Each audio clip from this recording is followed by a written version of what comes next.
Good afternoon, Divanauts. Welcome to Cronista de Indias, the YouTube channel dedicated to Latin American studies by Dr. Andrea Lorena Fernandez. Follow on Instagram for more cultural content throughout the week.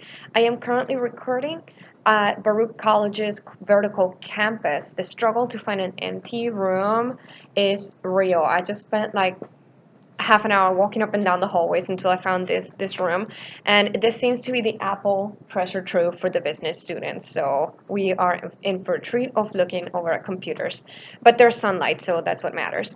In the last episode, episode 18, titled Gertrudis Gómez de Avellaneda, SAB, Romanticism's abolitionist novel, 1841, we compared it to Harriet Beecher Stowe's Uncle Tom's Cabin or A Life Among the Lowly from 1852.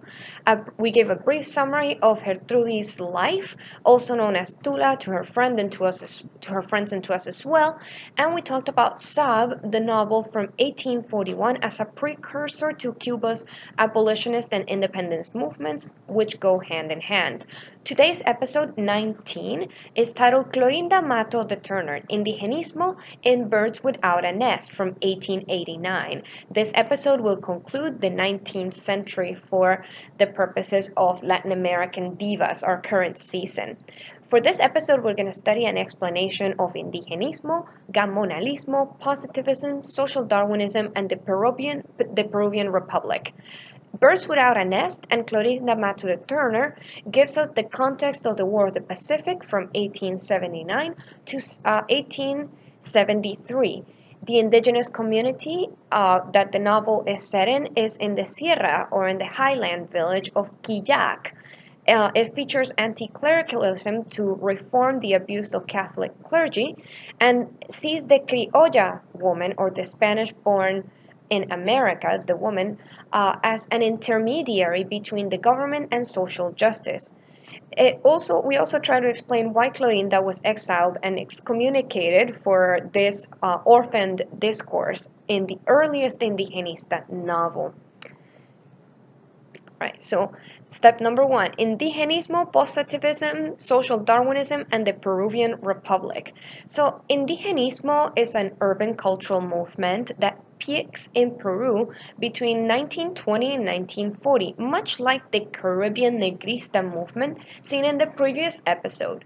Like Cuba's Gertrudis Gómez de Avellaneda in SAB from 1841, the USA's Harriet Beecher Stowe's Uncle Tom's Cabin, 1852, both abolitionist novels, Clorinda Matto de Turner's Birds Without a Nest from 1889 paves the way for indigenismo in the Andean countries of South America.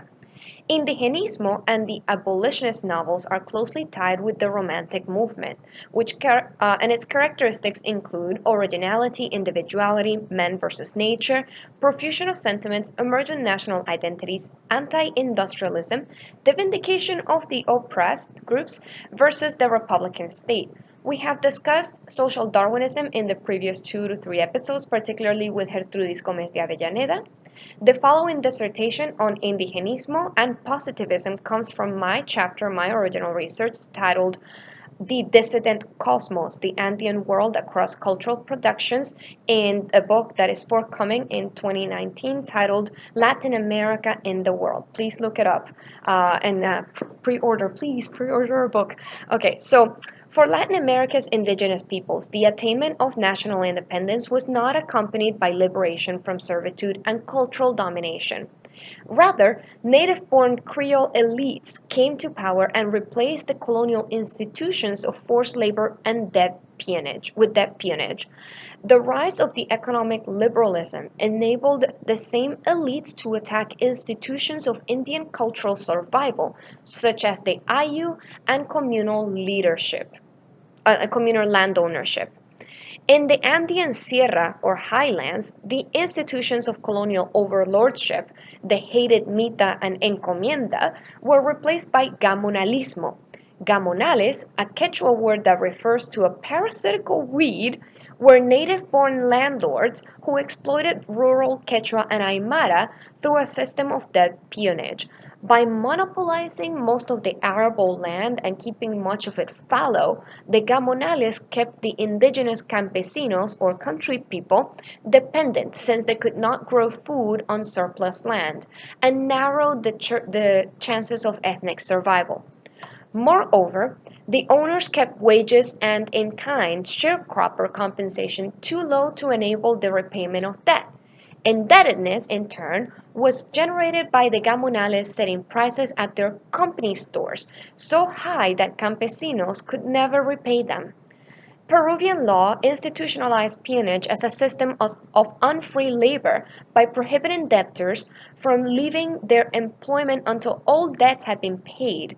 Even death did not free the campesino family from its obligations of repayment, because the law also provided that the legal obligation to repay debts will be assumed by the following generations. Consequently, the peones' descendants were doomed for a life without freedom, dignity, or economic subsistence. Moreover, after 1860, the rise of positivism as a ruling ideology swept Latin America created at around 1840 by French philosopher Auguste Comte. Positivism provided a landed exporting elites a new rationale for maintaining power, wealth, and racial domination, and social privilege.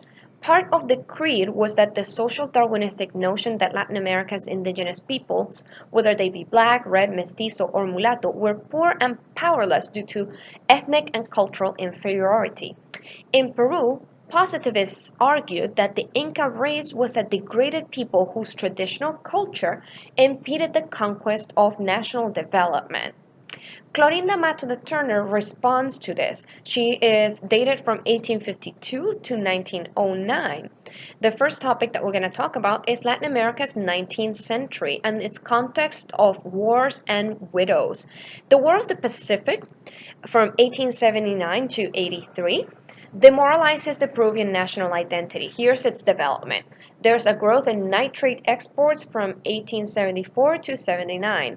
There's an alliance between Anglo-Chilean companies which profited from nitrate mining in Peru and Bolivia.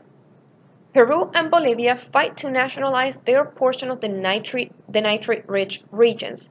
British capitalists opposed to a nationalized Peruvian and Bolivian nitrate industry, in which they would have no participation, make an agreement with Chile that if Bolivia and Peru make a secret treaty, and Chile found out and war broke out. Chile, having learned the secret, declared war in 1879, and it is one of the first wars to be documented with photography. The war's aftermath. The Treaty of Ancon of 1883, Bolivia and Peru gave up to Chile the nitrate-rich provinces. So Bolivia actually winds up landlocked because they gave up that portion of the Pacific Ocean. Chile agreed to allow Bolivia access by sea to the sea by railroad, which was completed in 1913, but not without taxes. There is an economic and psychological humiliation of Peru. As I said, Bolivia gets landlocked, and Chile returns nitrate properties to foreigners, meaning the British Empire. By 1890, Britain owned 70% of the Chilean nitrate industry. This is neocolonialism. You want to see episode 1 for a definition of neocolonialism. So, like Gertrudis Gómez de Avellaneda, this Peruvian romantic diva, Clorinda Matto de Turner, is motivated by the specter of war and neocolonialism, dispossession of natural resources by foreign powers. Peruvian novels of the last 15 years of the 19th century feature moral motivations, positivism, sociological commentary on Peruvian institution, and they see the nation as a sick child that must heal with morality and social reform. Second topic, birds without a nest. The Native Americans in the fictional Andean village of KILLAC live in an idyllic ayllu. An ayllu are villages of extended kinship networks based on communal landholding and labor. Social corruption of the Peruvian highlands is performed by governors, landowners, and priests in the novels and in real life. Demita, pongo, faena, reparto are forms of taxing Indian labor that turn into exploitation. As I said earlier, gamonalismo increases estate profits by expropriating Indians and forcing them into debt peonage.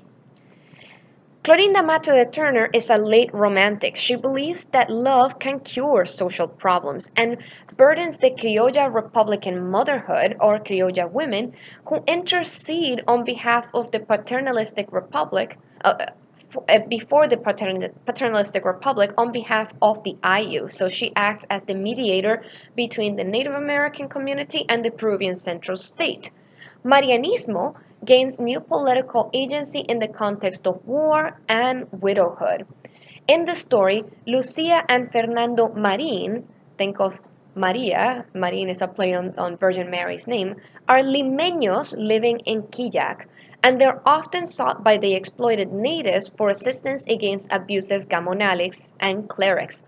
Juan and Marcela Yupanqui, two locals, beg Lucia to help since their teenage daughter, Rosalia, has been kidnapped as payment for debt peonage.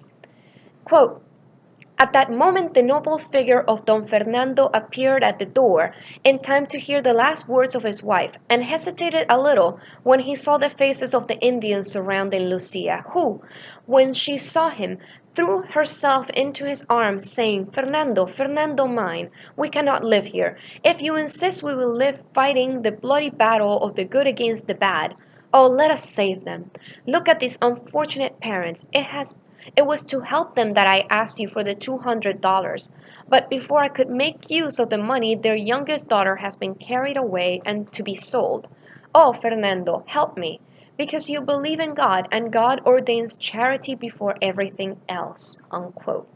Here we see an example of nation building by opposing progressive Lima versus conservative rural gamonales and clerics.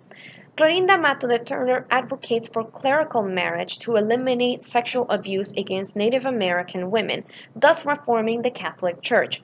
The author for these suggestions in the 19th century is excommunicated, censored, and exiled to Argentina and eventually Europe. Note that Lucia and Fernando are spiritual persons. They're anticlerical, however. So here's another quote. The priest, Pascual Vargas, inspired from the first very serious doubts as to the idea of his having learned in the seminary either Latin or theology, a language that seemed out of place in his mouth. His age bordered on 50 years. His manner and appearance were such that it was not difficult to understand Marcela's reluctance to enter the parochial house in the role of mita, a house that, according to native expression, women left with their eyes cast on the ground. To the mind of Lucia came involuntarily the question as to how a person of such appearance and manner had been able to reach the position of priesthood, was the embodiment of the highest, sublimest protectorship of man on earth, receiving him in the cradle with the sign of baptism, during his pilgrimage in the vale of sorrow, sweetening and softening his bitter pain with wise word and counsel and the softest voice of hope. Unquote. Here, Clorinda condemns priestly for false chastity, clerical sexuality, illegitimate children. Indian women in particular are under constant threat of sexual harassment and assault by these clerics. And Father Pascual Vargas fathers Manuel, who studies law and writes theses on the need for clerical marriage. So there's a character who descends from the priest that fights against the father. In Birds Without a Nest, no, the romantic title Birds Without a Nest, the natives are without their ayu, they've been expropriated. We denote orphaned ayu by the Peruvian Republican government. We denounce gamonalismo and the abusive clergy in the rural Andes through these 5 topics. Social Darwinism, where physical features of Father Pascual Vargas denote moral depravity and sexual predation. 2. Marianismo, where maternal love and spirituality are seen as conduits for social justice and progressiveness. Romanticism, where sentiments, nationalism, and natural law help express social injustice. 4. Indigenismo, where debt peonage and urbanism forgot the indigenous masses, and Positivism, where capitalism, progress, education, and anticlericalism have a social price. In episode 19, this present episode of Latin American Divas, Clorinda Matto de Turner, Indigenismo in Birds Without a Nest, 1889, we saw an explanation of Indigenismo, gamonalismo, positivism, social Darwinism, and the Peruvian Republic. We also explored the context of the War of the Pacific, the indigenous community of the Sierra called KILLAC in the novel, anticlericalism to reform abuse of the Catholic clergy. This was tied to positivism and to progressive thoughts from the urban masses. The criolla woman is seen as an intermediary between government and social justice.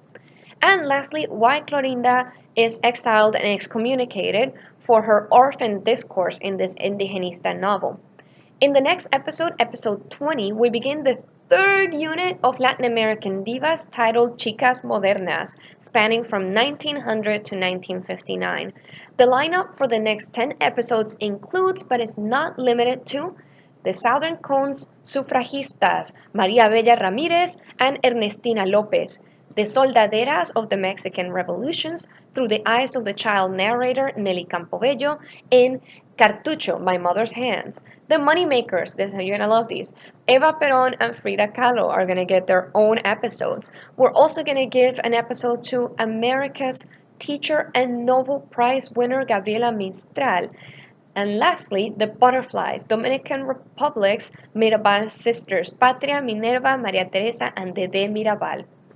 Thank you for taking the time to learn about Latin American Divas right here on Cronista de Indias, where episodes drop whenever I get a room of my own and between classes. I'm actually in between classes. I'm supposed to teach later on tonight. Please hit the subscribe button so you never miss an episode. As always, a million thanks for taking the time to learn about Latin America from the point of view of its mothers, grandmothers, and sisters.